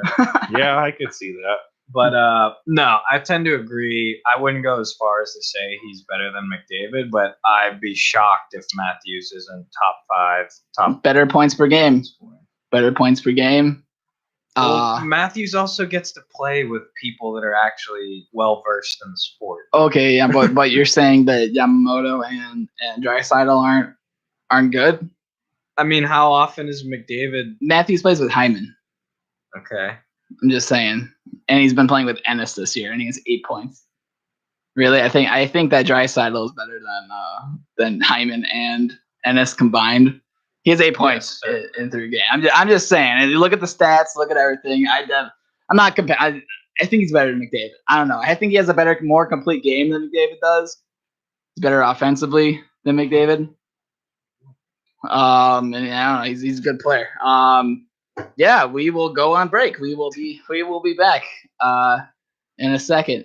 You're listening to? You listen to Backskate, where we talk about hockey and hockey only. On September 8th, it's on in Dallas. Tyron Woodley defends the UFC welterweight title against Darren Till at UFC 228. Will the Brit come out victorious and bring the title back to Liverpool? Or will the chosen one retain his title in only his 4th title defense in 2 years? Also featuring UFC Women's Flyweight Champion Nico Montano defending her title for the first time against Bullet Valentina Shevchenko. Join us at Green Street Local for the official UFC 228 Rightly Report remote podcast. Say what now? Last time on the K-Trade Show. What do you think was on JR's mind? And he knew what the question meant. Oh, yeah. He knew what the question meant. I can read his mind. You sitting up there with Charlie Brown's shorts on and a suit. Listen to Kevin Trigoni and my new partner. Is heavyweight champion of the world. You know who I am, is Robert Reflex. On the Cage Ratio every Monday night from 7 to 9, only on ChicagolandSportsRadio.com. Next time on the warning track. October is right around the corner. Travis Wood with a home run to left. The Cubs seem to be pulling away in the Central. You are the weakest link. Goodbye. What can they do to ensure a third straight division title? There, he's got it. And the Cubs win the Central Division. For all the latest breaking Cubs and MLB news, check out the warning track with James Six III, Tuesdays from 10 to noon on ChicagolandSportsRadio.com. I got started at IMS here as an instructor a couple years back after I had heard a couple of people I worked with were also instructors here. I'm always here if you need help with developing what you're passionate about. And that's what most people come here for. They have a passion. They want to do something. They want to do radio play-by-play. They want to do sports talk. They want to do updates, whatever it may be. My name is Freddie Hupner. I work at ESPN 1000 as a host and sports anchor, and I am IMS. Time to kick off your career in radio or TV broadcasting at the Illinois Media School's downtown Chicago campus. Call us at 312-884-8000 or visit 530 South State Street to learn how you can make your dreams of being on television and radio a reality. Don't take my word for it. Check out what some industry professionals said about the Illinois Media School. Tom Waddle, ESPN 1000. Don't waste another minute in a career you don't love. You can be the next great announcer, DJ, producer, or TV reporter. You'll learn key skills from industry pros while working with professional equipment on air and behind the scenes. Still need to keep the 9-to-5 job? Their flexible class schedules can work around any schedule. Short on cash? They have very affordable tuition and financial aid for those who qualify. You'll have access to amazing internships and job placement assistance when you graduate at top radio and TV stations like ESPN. Learn more at beonair.com/Chicago Sports. That's beonair.com/Chicago Sports. Wrestling, ladies and gentlemen, this is the countdown to Super Showdown. The Rising Feminist Wrestling Show is here covering New Japan, Impact Wrestling, Ring of Honor, Lucha Underground, and WWE, especially with Evolution and Super Showdown right around the corner. It is all about the truth when it comes to promos, wrestling, and the wrestlers even when they botch. The Rising Feminist Wrestling Show is not about the highlights, it is about the facts when it comes to professional wrestling. So come join me, Stephanie, aka The Wrestling, every Friday from 12 to 2 on Chicagoland Sports Radio. John Leonard would like to report. October 6th, Conor McGregor returns to fight undefeated Phenom Khabib Nurmagomedov in Vegas. Will Conor reclaim the lightweight title with a savage knockout, or will Khabib take apart the former champion on the ground and break his will? For all updates on this, predictions for every UFC, Bellator, PFL, LFA, and Invicta FC, plus the most coverage of regional MMA than anywhere else. Listen live Tuesday at 12 p.m. only on ChicagolandSportsRadio.com. Rise when the king is back.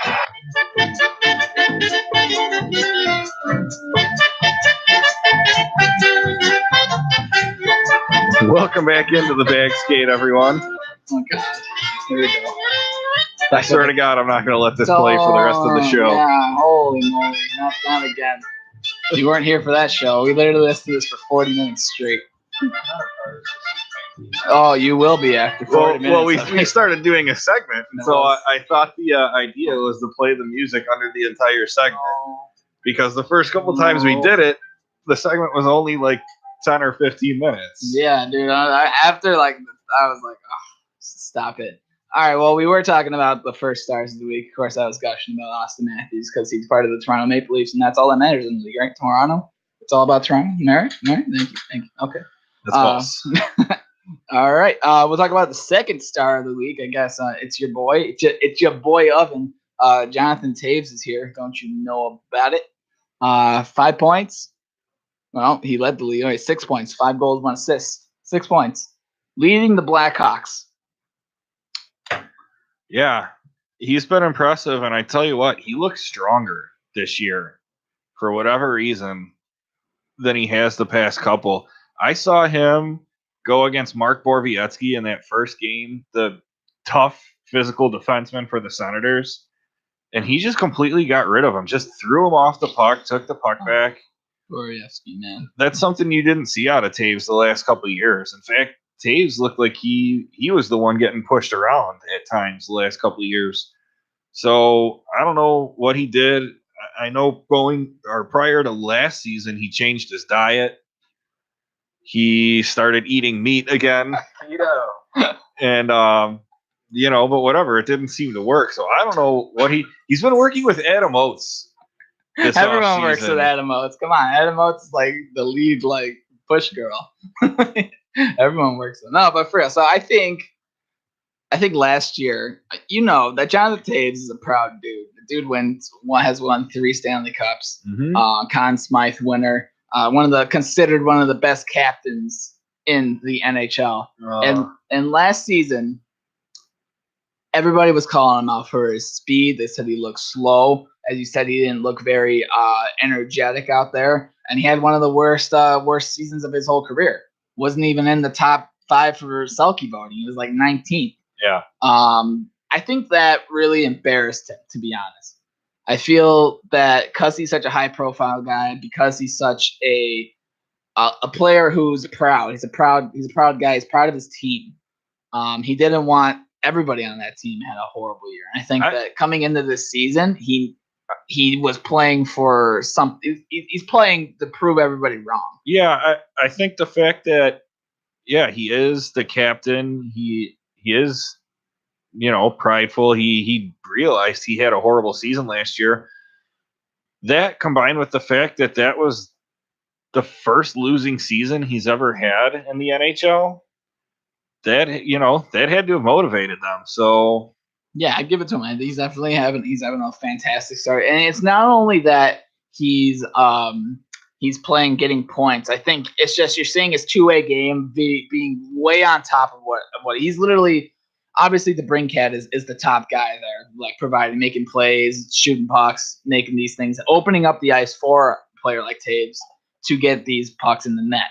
I just look at the other sections of his game where he's excelled so well in the past. Now it's literally looking like it's like 6 years ago, Jonathan Taves. He's skating well, like you said.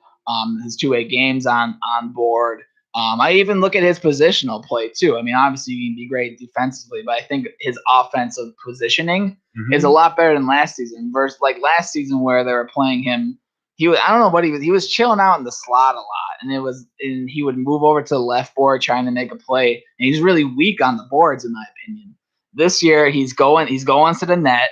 He's taking shots. Last year, oh my God, he's horrible at taking shots. This year, he's waiting for these shots now. He's taking good shots at the end for maybe second or third chances. Yeah. And obviously, it's only 3 games in. And I mean, I watched him in person at Toronto and Blackhawks game, and he looked really good. He played really well against Matthews. I mean, but it's so hard too, and you can only have one guy on the. He really stopped Tavares a lot of times. To be honest with you, he was on Tavares very well. I think that was an underrated factor in that game. It was 7-6. Don't get me wrong. I mean, there's no defense in that game, but I think the undervalued point in that game was just how well that he covered John Tavares. And when he wasn't on the ice covering John Tavares, he scored 3 goals. He was that effective against him. But definitely definitely Taves. Hey, I hope he keeps going. I hope if he keeps it going, then the Hawks are going to win a lot more games than people thought they were going to. I'm going to be down $100. So there's also that. So I mean, it is what it is. I'll take it how it is. All right. So the third star of the week, Ben Bishop, stopping 62 of 63 shots. Man, Big Ben is back. Big Ben is back. I always forget he's 6'7". Yeah, he's huge. Freak of nature. He is nuts. You better stop 66 shots if you're out of 67. The whole problem with Ben is that he gets injured so much. And again, last season he didn't really do all that well too when he was healthy, so it was kind of mediocre goaltending there. This season, if he can be healthy, he can be a Vezina Trophy finalist again. I don't think he'll win it this year. I think that's Hellebuck's trophy. But if he can lead Dallas with some good goaltending, they're in the playoffs again. And this year, I think this is one of the biggest years for Dallas because of the fact you signed. You trust in Sagan. You have your 2 stars lined up. You brought back Nichushkin. Radulov's there. Your defense. Heiskanen's here now. Heiskanen looks amazing, by the way. If you guys know who that is, Heiskanen's fantastic rookie defenseman for the Dallas Stars. Mm-hmm. They're saying he's not as good offensively as Klingberg, but he's so good. I watched him a couple games and all his time hockey. He just skates up the ice. He's just so fun to watch. He's literally like Letty. Like, you know how Letty used to just fly up the ice with the puck and you'd be like, wow. Yeah. Crazy. Yeah, he's just that energetic. And he has a wicked crazy face, by the way. He is just a crazy, like, Finnish man. When he's flying up the ice, there's a picture of him with his mouth like wide open as he's skating. He's letting in all the air as he flies. He's nuts. And he has a flow going too. He's crazy fun to watch. I'm glad. If they would have traded Heiskanen for Carlson at the time, like, that would have been, I think they would have regretted that trade just because how well Heiskanen's playing right now for the Dallas Stars. But that's totally off topic for this 3-star thing. But anyway, now Dallas, Ben Bishop, 3 stars of the week. You guys want to go over points? We'll finish off the show with some points. Or no, we got Bill Daly about Seattle. Yeah, the Seattle expansion. Yes. Or not Seattle expansion. Was that not you? That's probably James then. Yeah, about the Bill Daly NHL hopes to have World Cup of Hockey next year. Yeah. Okay, was that James then? That's probably James then. I think that was James. But wait, what does that have to do with Seattle? I thought Bill Daly said something about it. I don't know. I'm wrong. Bill Daly, he says he hopes the NHL to have the World Cup of Hockey again. Because that was fun, you know. You had Team England, or not Team England. You have Team Europe. You have Team Russia, Team Young Stars. How are they going to do that? Look, I mean, they obviously can keep recycling it, but then I don't know. I think it's fun. It was fun watching McDavid and Matthews on the same line. That was awesome. It was awesome, but now that one goes to Team Canada, one goes to Team USA now. I don't know. What do you mean? Well, there's still a Young Stars for the Young Stars. It's all 23 and younger. Right. I just don't think that you can. I just don't like the U23. I think it's dumb. That's why I think it's a dumb name. Yes, it's really stupid. But I mean, I think there would be not enough room for all these players that are younger than 21 to get into those teams, Team Canada and Team USA. I think it's cool to have all those young guys because again, you do have some players who are rookies playing too in those tournaments. I think those are fun to watch. Like I said, Matthews and McDavid were awesome. Draisaitl was cool for Europe. I think it's really good. I think it's good for the sport. I like it. It's cool. I just don't think it's going to be as big as if they go back to the Olympics, which it's sounding like they're going to. Well, yeah, but that's in 3 years from now. And then we're talking next whatever. And we haven't had Olympic NHL caliber hockey since 2014. You know what I mean? So, I mean, this is kind of, we had the World Cup of Hockey, 2 years ago, too? I mean, that was cool. I really liked it, like I said, but we haven't realistically had Olympic hockey since 2014. Yeah. So, I guess to hold me over, and it's at the beginning of the season, too. So, it's kind of cool. You get hockey in September. If they want to have success doing it, they need to work out their TV schedule so they're not going up against. I know that they were playing all their games on, like, weekday afternoons, but, like, you got to keep up with, like, you cannot compete with the NFL in the fall. Like, no, absolutely. No, there's no chance. They probably can't even compete with college football either. Yeah, absolutely. Yeah, the marketing too the timing was weird. I thought it was perfect. It was perfect for me because it was there was games on like Saturday, like a Saturday 12:00 game. Like I'm good for that. Like they had some on like Monday night, but Monday nights in September, no way you're gonna get the viewership over NFL. That's for sure. But no, I think it's cool for sport. I like it though. But we're coming to the end of the show. You guys want to finish up with the NHL stats? Talk about a little statsy boy. Yeah, we could do that. I'm before we start this section, I just want to let you guys know that I imagine where this is going. The Toronto Maple Leafs have Some amazing players. And you wouldn't guess who's leading the league in points. I'll give you one guess. Guess who's number one in the league in points?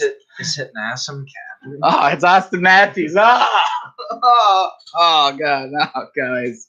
I just love saying this. No, Austin Matthews. Jonathan Murray is in the lead too, by the way.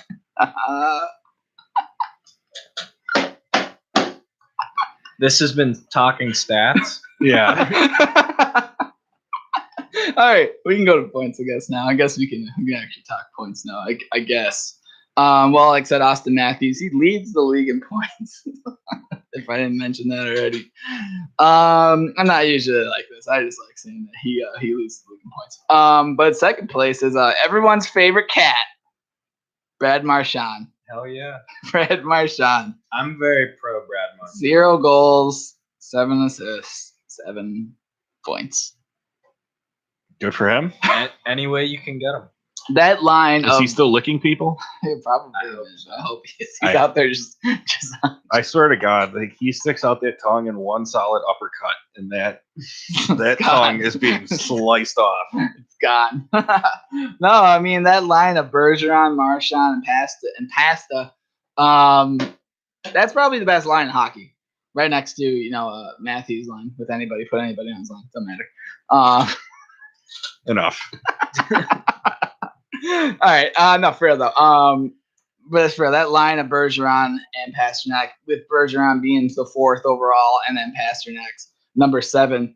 I think the biggest surprise on the list. I mean, number 1, number 2 is Austin and Brad, and then Taves at 3, Bergeron 4, Kane at 5. There you go, Kane 6. How many points is Kane gonna get? I said he was gonna get under 70 this year. How many points do you think Kane's gonna get this year?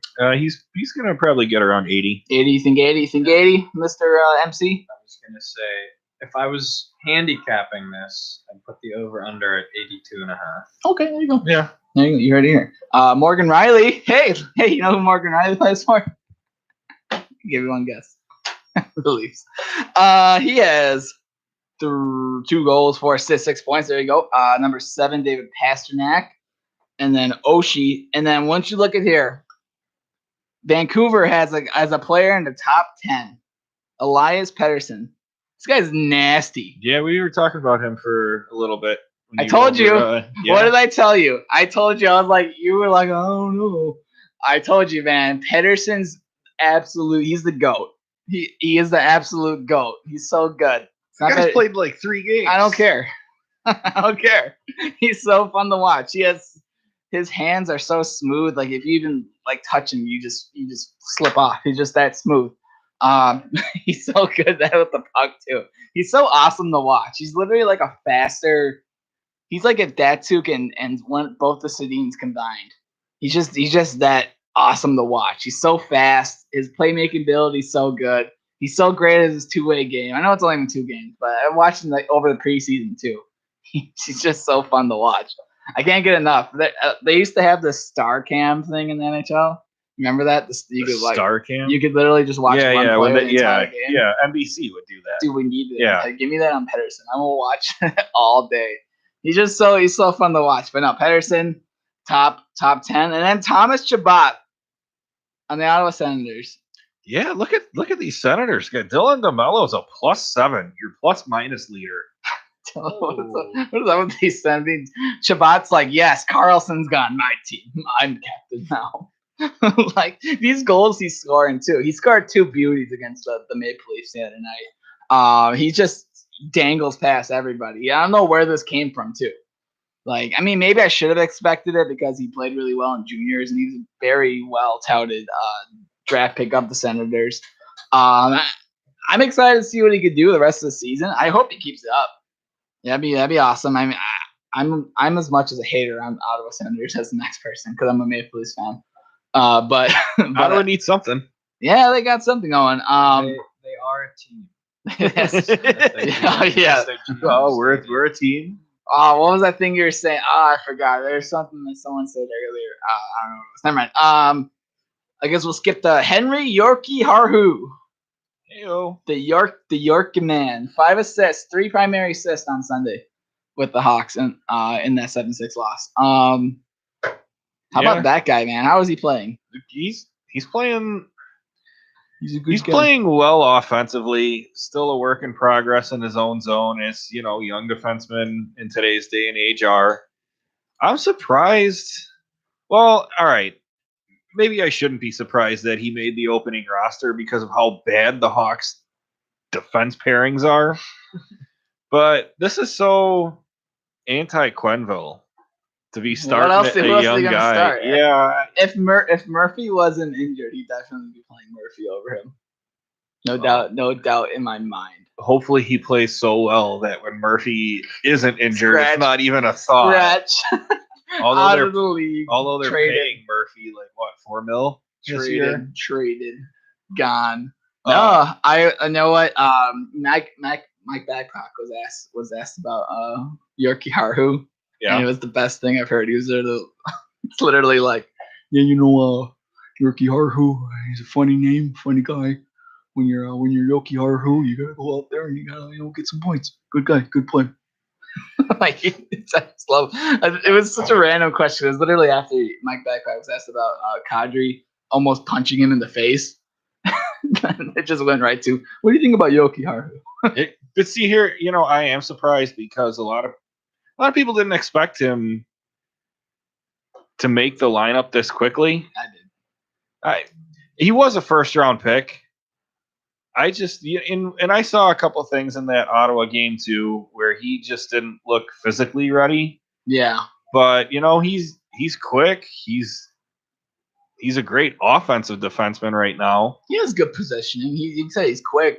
I think he's great at getting back for when if he plays with he's playing with Keith and Seabrook at the same time. So I think he's great when Keith decides to have a brain fart, which is seeming more and more per game. He's great for getting back on those. I mean, he would have had 2 if he didn't get any points in that Maple Leafs game. He would have had 2 points. But either way, I mean, 3 primary assists, fantastic. Who are the Hawks playing up next? Are they playing tonight? No, Thursday. Wild. The Wild. Okay, we'll see. We'll see. I do want him to succeed though. I mean, he has 9 games to see where he's at. I think by then he might have 10, maybe 10 points. We'll see. But definitely a good player. How about Silverberg, man? Oh, you guys talked about Pacific earlier. Well, how about those Ducks? 3-0. Yeah. That whole team. They're doing what they do. They'll be in there until the end, and then they'll disappoint all their fans in the second round. Or the third. Well, I saw Getzlaf's hurt now, too. I know, right? Brutal. I want the Ducks. I wore a Ducks jersey today because the Ducks are cool. Mighty Ducks. You saw they wore the cool jerseys last night. It's such a crime against humanity that those just aren't their regular jerseys. Dude, they wore those awesome teal purple jerseys last night. It needs to be permanent. Those, yeah, exactly. That's what I think. I tried buying. I'm a jersey guy. I had like 70 jerseys. I tried buying one when they first came out. Sold out in 2 minutes. It's not surprising. No, absolutely not. But Jakob Silverberg, he's leading the Ducks in points. 3 goals, 1 assist, 4 points. That whole team's pretty cool. With Corey Perry out, they seem to be doing very well. Who would have thunked it? I thought that Sam Steele was gonna stand out for this team, but Silverberg's playing well. You have Getzlaf, who's playing very well. Raquel's, their speed surprises me so much. Last night in that Detroit Red Wings game, the Red Wings were up 2-0, and then as soon as that happened, like something clicked in the Ducks, and they're like, "All right, we're gonna win now," and then just rattled off 3 goals, and they won. I mean, they won the shootout, so they rattled off 2, and then won the shootout in the third. Definitely a good start for the Ducks. Alex the cat, meow. Top cat. When I was at the Hawks game, every time he touched the puck, everyone yelled meow. It was fantastic. No, they didn't. Yeah, they did. Bet. Ask James. He will tell you right now. As soon as he touches if you're doing that, Hawks fans, knock it off. That is worse than doing the wave. No, I'm gonna. That's funny you mentioned that too. I'm definitely gonna be. I yell meow anytime he has the puck. Meow. Yeah, you were probably the only one doing it. No, there was people. I definitely yelled it too. I was like, meow. No, it was cool. It was cool. It was definitely cool. Who else is here? Who's not doing work in this league right now? Who we have? Ryan Reeves, man. What is up with Ryan Reeves getting 0 points? Oh, shocking. Oh my God, Ryan Reeves. Adam Pell. Oh my God! Look at all these Red Wings at the bottom. Advocator. Oh boy, here we go. I'm honestly okay in the league right now for scoring. Do you think that obviously McDavid's only played one game and a lot of players played 3? Do you think McDavid takes that back up when he comes back against Boston tonight? Without a doubt. They think What are we talking about? Sorry. McDavid. Do you think McDavid's going to come back tonight and get his point race back up? Book it. Book it. All right. Well, let's go over the games. We're games tonight. Let me see. NHL games tonight, and we will guess who is going to win. Throw a little action on this. Yeah, let's do it. All right. Tonight we have the Avalanche and Blue Jackets. We have the Canucks, Hurricanes, Sharks, Flyers, Flames, Predators, Kings, Jets, Maple Leafs, and Stars. We'll start off with the Avalanche and Blue Jackets. MC, what do you got? Who do you guess? What do you think the scoring is going to be this game? Who do you think's going to win? Well, I don't know what the Blue Jackets are doing because they love playing their backup on the first night of back-to-back. So I don't know if they have a game tomorrow. I'd like to see who's starting in net before I say anything, but I can't get that up. But without seeing any of that, I would take the Blue Jackets to beat Colorado at home. Yeah, I'm going to go Blue with Jackets at home to beat Colorado. I'd go with Columbus as well in this one. Yep. I'm going to go with the Avalanche because I believe in Mr. McKinnon. Nate Mack. Yeah, he's definitely going to come up and just take a dump on the Blue Jackets. All right, Canucks and Hurricanes, one of the most exciting matchups of the night. Dude, the Hurricanes are going to score 10 goals. They're going to score 10 goals. Elias Pettersson's going to score 11. It's going to be a night of legends. If you're a betting man, I would go big time over in this game. I'm sure it's 5.5. These teams are going to fill the net. We all know Carolina, noted net filling team. Yeah. Yeah, right. Noted letting their own net get filled too, by the way. Yep. I don't know. I think the prospect of the entire team jumping into the board I hope they win. Game is going to spark them in this Are one. they at home? Are they home? Yep. Yeah. All right, dude. I want the Hurricanes to win. Hurricanes will win this game like 5-0. That's it. Canucks are getting shut out. 5-0 Canucks or 5-0 Hurricanes. I want to see that big boom. All right. We got Sharks and Flyers. I think that's the most intriguing. I want to see this game. Too bad I have to work. San Jose's coming off their second. This is their second game second of a back-to-back. Sorry. And they got shut out last night or yesterday. So I think Sharks are going to come out. I think this is a game against the Flyers too. So all these games are usually very aggressive. So I'm gonna go. I like the way Voracek and Giroux are passing. I mean, now that they're power play, I'm gonna go with Flyers. Flyers are gonna win this one 5-3. I'm gonna take San Jose on the road. I'm on the Flyers. You're on the Flyers. That's all probably right. the smart pick, but I don't know. I just have a gut feeling with the Sharks tonight. All right. We have the Flames and Predators going at it. Preds. You go with Preds. I'm gonna go with Flames 4-3 in overtime. Give me the Preds. All right, we got Preds, Kings, and Jets. This might be a fun game. Kovalchuk. Yeah. This is going to be physical as hell. Yeah, right? Kovalchuk going against his former team, the Jets, who used to be the Atlantic Thrashers. He's ready to go against his former team. He's ready to go. I think Kovalchuk's going to win this game 7-2. There you go. There's the game. No, I'm going with the Jets. Yeah, I'm going to go with Jets. I think Jets are just going to destroy them, 5-2. Give me winning. All right. The game of the night, everyone's going to watch this one because everyone cares about Carrick and Polak going against the Maple Leafs again. Maple Leafs and Stars, the return of Polak and Carrick. Big game. Huge game. Sure. How many will John Tavares score tonight, too? I actually think the Leafs are going to win this. I actually think so, too. But that's just me, a Leafs fan. This is by far the hardest game to pick for me, but all right, I'll pose a question here really quick. So you have obviously Sagan and Ben, right? Who else is gonna cover? You have 3 lines, so you have to cover Kadri, Matthews, and Tavares. Who do you deploy Ben and Sagan against? I'd put him out there against Matthews and say just try and go wild. Do you I separate think Johnny them? T's too much two-way. Yeah. Since when did people started calling Tavares Johnny T? That was always Taves' thing. I don't know. I always forget his first name, so I always call him Johnny T. That's the easiest name to remember. I call him JT a lot more than I call him John Tavares. I don't know. Ever since he became the Leaf, all these nicknames.